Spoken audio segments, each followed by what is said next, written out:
friends. I'm George Chesnut, Director of Music at the Episcopal Church of St. Peter and St. Paul, Marietta, Georgia. I am bringing you today an Investigating the Hymns video for Sunday, the 25th of October. We will begin today with number 680, O God, our help in ages past. This great hymn is one of the most beloved of the Christian faith, and over the generations achieved such a pinnacle of importance in England that it has been referred to as a second English national anthem. The author of the text is the renowned Dr. Isaac Watts, whom we've already met in this series of videos. Watts lived from 1674 to 1748 and was a precocious intellect as a child and showed remarkable gifts of mental prowess at an extremely early age. He and his family were nonconformists, meaning that they were not affiliated with the established Church of England. At times, this made their lives quite difficult, as this was not an age which valued tolerance in matters of religion. Watts's father was twice imprisoned because of his nonconformist views. Watts was ordained as a nonconformist minister in his early adulthood and had a renowned career as a pastor and author. He accepted the invitation of Sir Thomas Abney to make his home with Abney's family at the estate of Abney Park, which was very fortunate for Watts as his health was delicate. Watts came to be regarded as such a national treasure that upon his death a memorial to him was erected in Westminster Abbey, although he is not buried there, but in Bunhill Fields. The tune to which O God, our help in ages past is linked is named Saint Anne. Although not mentioned in the Bible, the Church has held from time immemorial a tradition that Anne was the name of the mother of the Virgin Mary, and therefore the maternal grandmother of our Lord Jesus Christ. No firm documentation exists as to who composed the tune Saint Anne, but it's generally attributed to the English composer William Croft.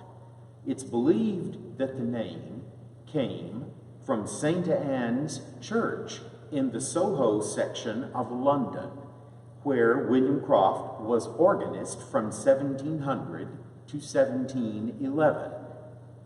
The tune was published in 1708, and much later in 1861 was linked to the words, O God, our help in ages past, and the two have been inseparable ever since.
performance today will be the beloved hymn, God is Love and Where True Love Is. This was covered in this series of Investigating the Hymns videos just a few weeks ago, so I will not recap it today. Our closing hymn today, on October the 25th, is number 594, God of Grace and God of Glory. This famous text is a 20th century American text written by New York State native Harry Emerson Fosdick, who lived from 1878 to 1969.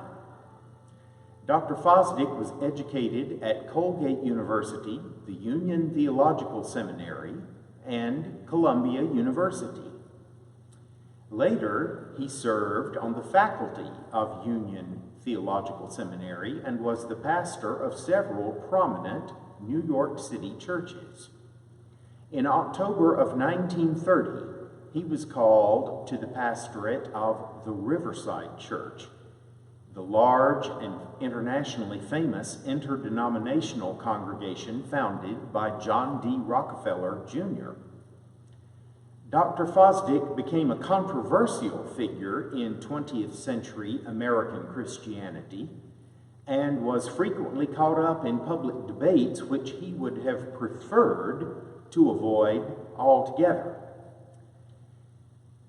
Now, the Riverside Church and Columbia University, two places strongly associated with him, hit home with me in my own experience of musical study because that was the area of New York that I lived in when I was in graduate school. The Riverside Church is located quite literally around the corner from my grad school alma mater, the Manhattan School of Music. And during my first year in New York, I frequently attended Sunday services at Riverside. Fosdick's text, God of Grace and God of Glory, is a challenging call to live out our Christian vocation in public life and to strive diligently to establish Christ's kingdom here on earth as it is in heaven.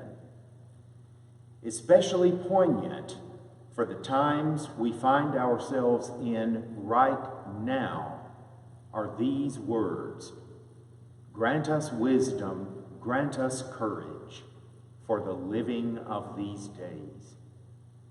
And how apropos that is for the fall of 2020. Many folks refer to hymns they've known and loved all their lives as, quote, good old Baptist hymns. In some cases, that description is accurate, and in some cases not.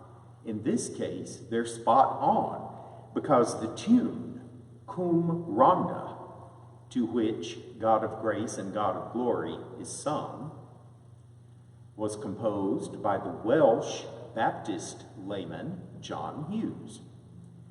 Hughes lived from 1873 to 1932 and was connected to the Salem Baptist Church in the town of Pontypridd in Wales. And the Welsh words Cum Ronda, translated into English, mean the valley of the river Rhondda. This tune was composed in 1905 for a Baptist singing festival held in the town of Pontypridd and has come to be regarded as a national treasure by the Welsh people.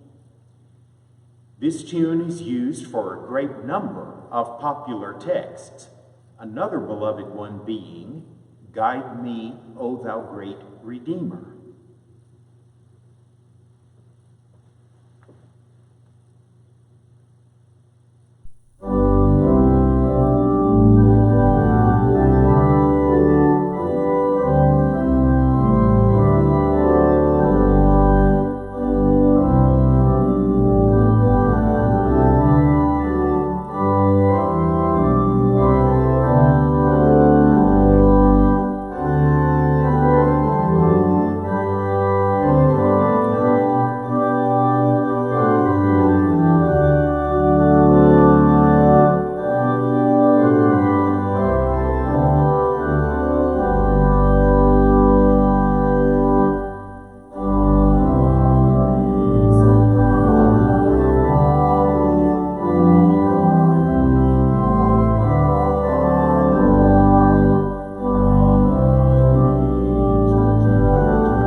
And may it be so for all of us as we live out these days, my friends. And today's closing hymn is number 423, Immortal, Invisible, God Only Wise. This beloved hymn has a text written by the Scotsman Walter Chambers Smith, who was born in 1824 and died in 1908. He was ordained as the pastor of the Scottish Church, and remember from a few weeks ago, that is Presbyterian rather than Anglican. But this congregation was for the Scots in London. So the Scottish Church in the city of London. After holding several pastorates, he returned to Scotland to become pastor of the Free High Church of Edinburgh. The text of Immortal, Invisible is one of great beauty and poetic merit. It reminds us of God's eternal changelessness as opposed to our own transitory lives, and in a particularly lovely poetic device associates God with light. We should remember and carry in our hearts these words, "'Tis only the splendor of light hideth thee." This text is sung to a marvelous tune from Wales called St. Denio and is based on a Welsh ballad. St. Denio has in common with many Welsh tunes a form we can describe as AABA. Of the 4 lines, 1, 2, and 4 are the same tune with a contrasting 3rd line, which makes many of these Welsh hymn tunes very easy to pick up on. The name St. Denio refers to Saint Denis, Saint Denis, one of the many patrons of France. Why this name was chosen, I don't know.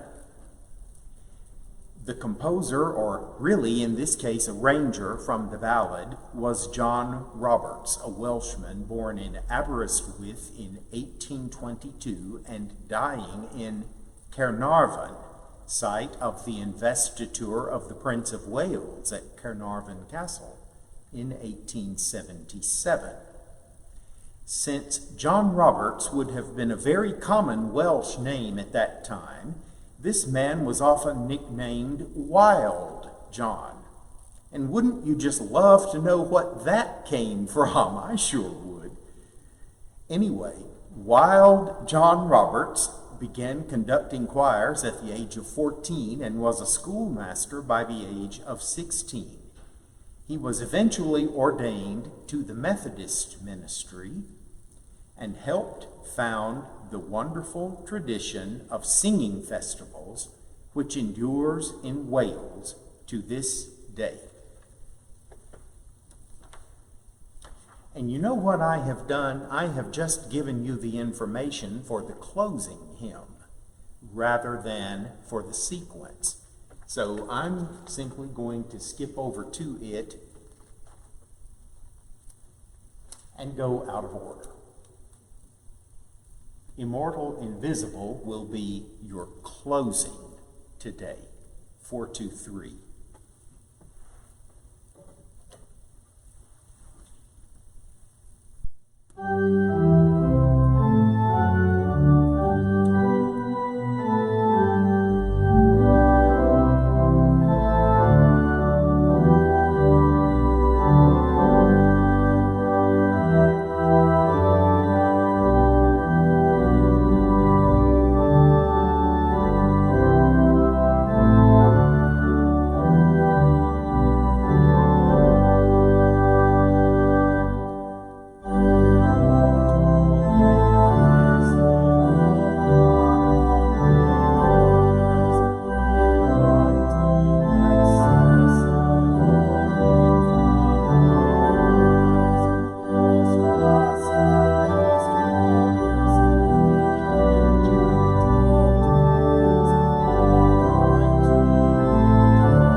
God bless all of you.